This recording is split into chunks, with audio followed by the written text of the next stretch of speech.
guys, are you having trouble blending out your color pencil artwork? If you are, I might have a solution for you. It's the Prismacolor Colorless Blender. Let's do a review.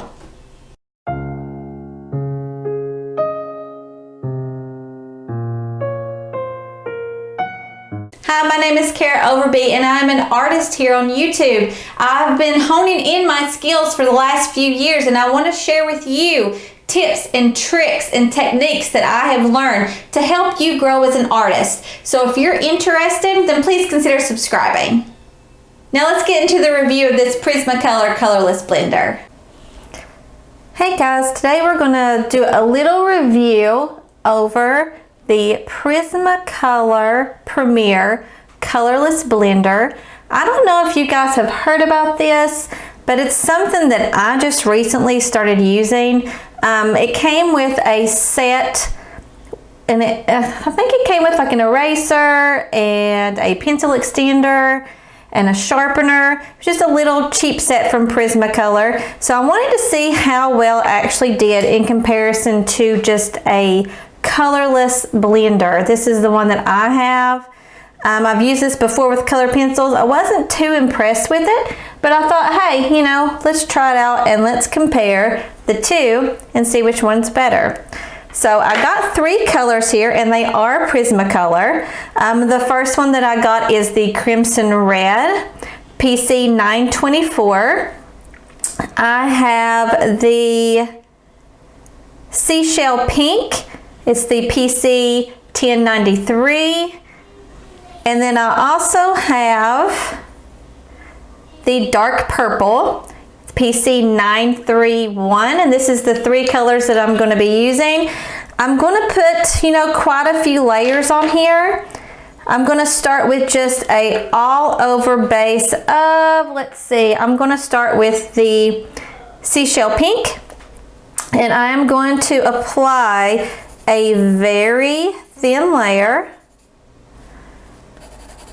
over the entirety. And with this tone tan paper here that I have, it is, let me see what the brand is here. It is Strathmore tone tanned paper. I love using this paper for any type of sketching or color pencil work that I'm doing. And as you can see, this isn't really showing up like I thought that it would, but we'll go ahead and we'll try it. We're just putting a thin layer. Remember when you're working with color pencils to always go in a circular motion. I may have to pick another color, but we'll see how that goes. I'm just going to do like a sphere shape for this demonstration. Next I'm going to go to the Crimson Red and I'm going to apply a layer of this all over also.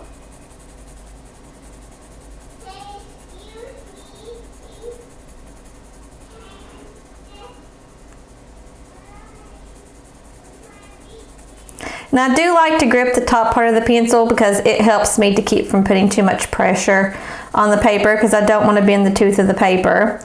So that is a little tip there for you, is to always, when you're applying layers, at the beginning at least, to always start holding it at the top of the pencil. It just keeps you from pressing too hard. And I don't know if you guys have tried this Strathmore tone tanned paper, but it is, you know, it's really good. It's better than just working on, you know, plain white paper. That can get kind of boring, I think. So I really enjoy using it when I do anything with graphite, color pencil, or charcoal for that matter. So there is the first layer of the red. I'm going to put some on this side too.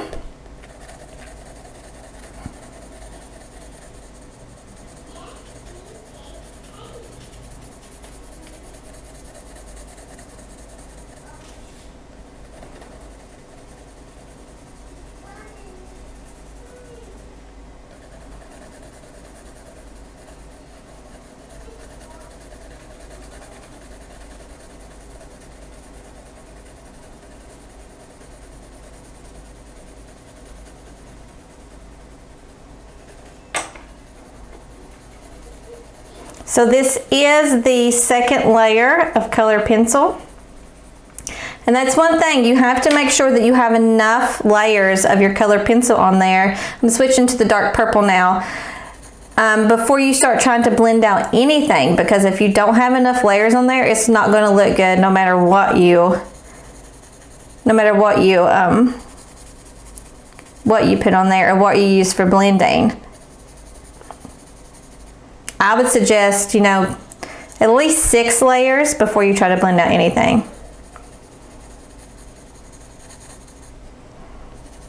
Now I'm not going to be putting this purple all over. I'm just going to be starting to make that shape that I'm looking for of the sphere.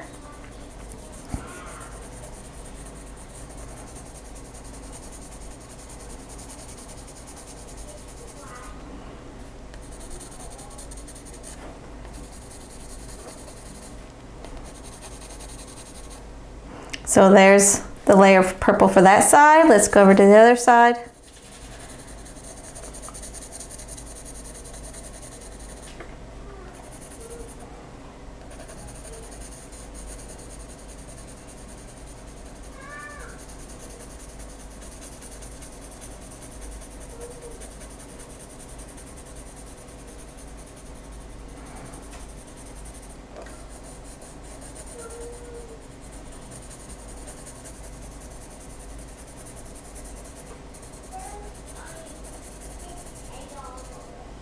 All right, now I'm going to apply another layer of the red.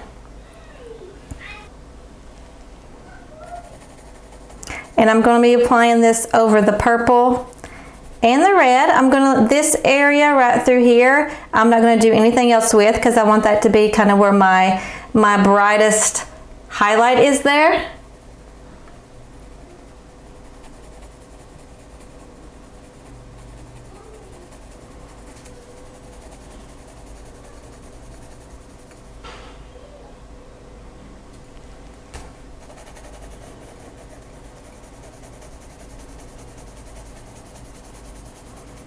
And I'm still holding the back part of the pencil,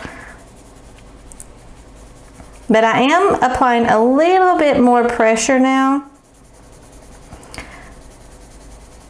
but not too much. Well, let's go to the other side here and do the other one.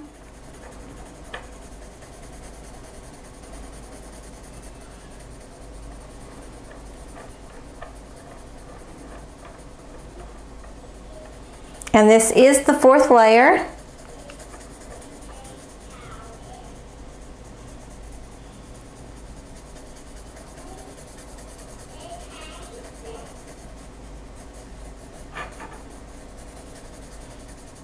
All right, let's go back to the purple again.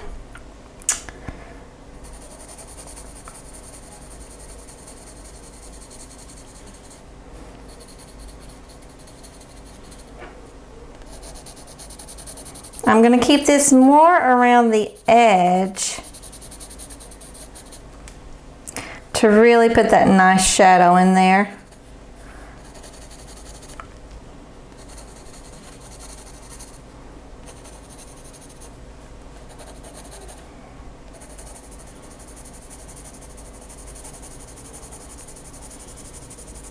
So I don't know if you guys have ever used these before. If you have, leave a comment below and let me know if there's anything different that you would do using these. Like I said, I haven't really used the colorless blender. That's this marker here from from Prismacolor. I'm pretty excited to see it. I think it's actually alcohol based. And normally I would use Mona Lisa odorless mineral spirits, but I mean, that stuff, granted, it's, supposedly odorless. It still has an odor to it. It's better than a lot of other things that you can use, but I try to find anything that isn't toxic because, we don't want to be breathing that stuff in. So if this works out well, then, this may be my next go-to instead of using the Mona Lisa odorless spirit. So I'm excited to see how this works here. All right, onto our 5th layer, and I'm going to apply this and try to blend out just using this red between this layer and this dark purple here. So I'm going to keep it generally in that area.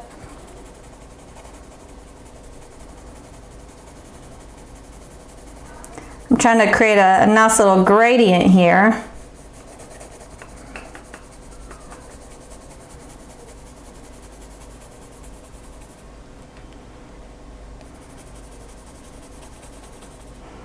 The other side.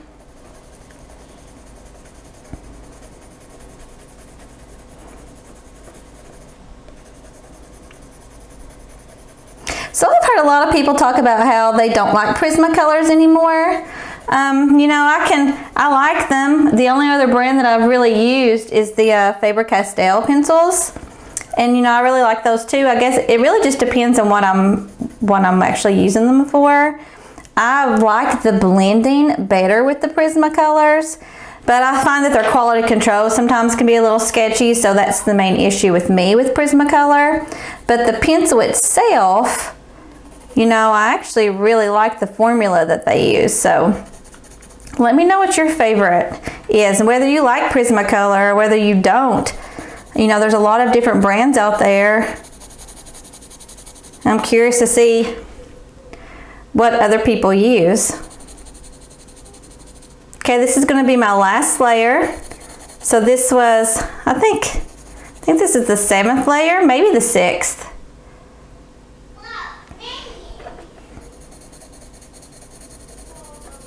And I'm just going to take this purple one last time around the edges here. And then we will give it a go and see how these two compare to one another.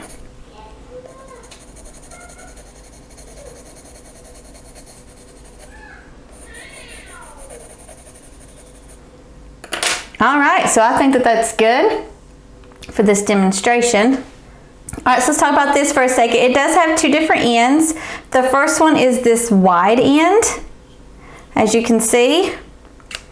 And then it has another fine little tip on the edge here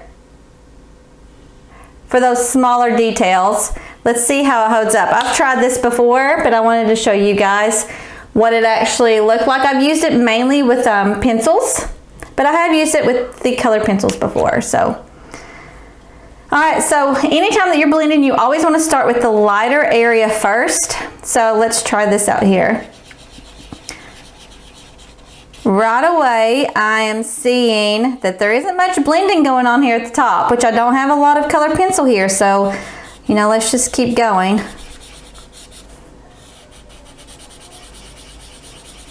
I'm working in the circular motions. I'm seeing a lot of the tan paper come through, but I'm not at that lighter area seeing a lot. But like I said, I didn't put a lot of color pencil there, but you can see that it's really getting pigmented here in those areas where I have 7 layers. This right here is a good example to show you the difference between when you apply 1 layer versus 7 layers. I'm really liking the way that it's blending out.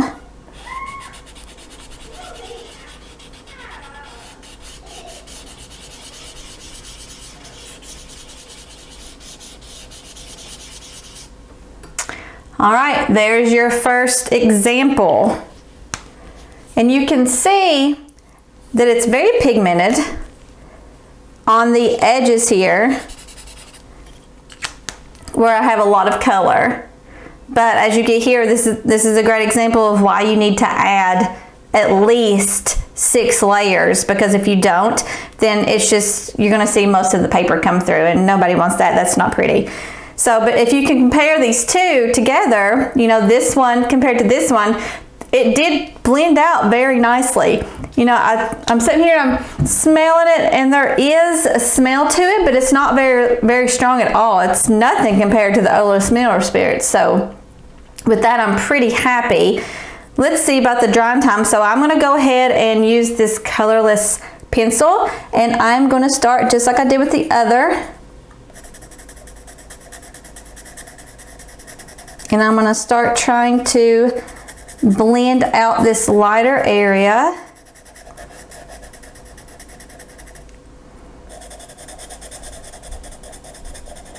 One thing about using these blender pencils too is that they take so much longer than when you're actually using something like that marker. And we all know that color pencil, it takes a long time anyway. Like you're looking at hours and hours and hours, months sometimes, of doing a color pencil project. So, but you can see it is blending out. I'm trying not to put too much pressure because I don't want to burnish the paper, but I do feel like I need to put a little bit more pressure, whereas I didn't have to put any with the marker. So, you know, that's a big difference if you're needing to add a lot of layers.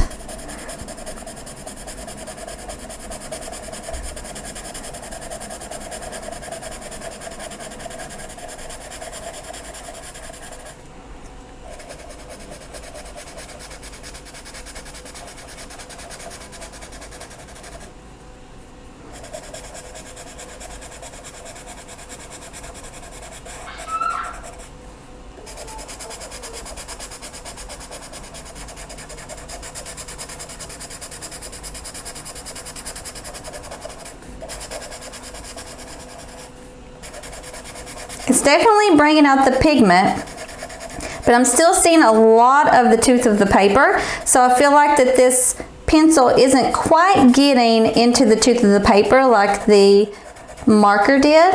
Or not the marker, but well, I guess it is kind of a marker, the Prismacolor. See if I can get this right here to blend out a little bit better.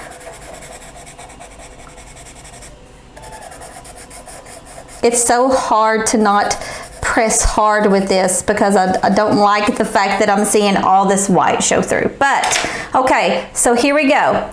You guys let me know what you think. I definitely think that, you know, if I'm going to go around, I'm going to go the Prismacolor odorless or colorless blender as opposed to this, because this took so much longer.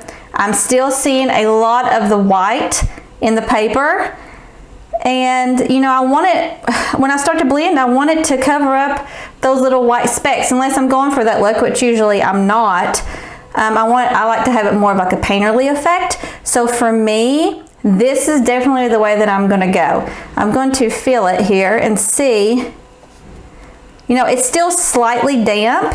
You know, when you use Mona Lisa odorless spirits, it usually takes, I don't know, 15 to 20 minutes for it to dry. This feels almost dry. So in the time that it took me to do this one, you know what, a couple of minutes.